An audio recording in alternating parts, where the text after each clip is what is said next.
昨昏因为过道对流分溪发展了真旺，气象局针对17个县市发布大雷雨的特报。这个熊熊上大雨，昨昏下晡伫新北市的几个所在都出现淹水的灾情。昨暗台东市的车路嘛积水，水是淹到要半个脸啊悬。大雨落袂停，落的车无啥多。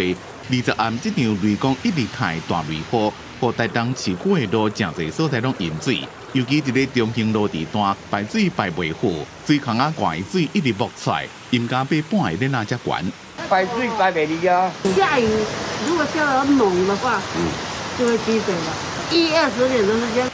好佳在到暗时8点外，雨有较停，路的水也拢退去，无造成灾情。因为过道了对流分溪发展正旺，气象局20针对17个县市发大雨特报。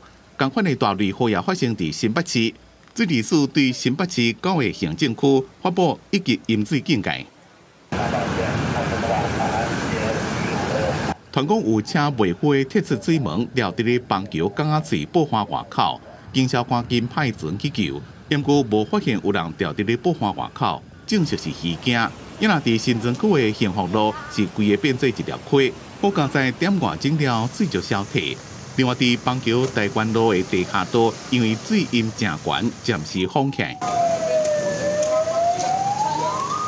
伫大雨过了后，会囤水的容器一定要赶紧清理。伫台南的天高地即马有警报，20个新增加70例确诊，总共已经有1690例。自14到20，总共增加439例，是疫情以来一礼拜内新增加上侪病例一礼拜。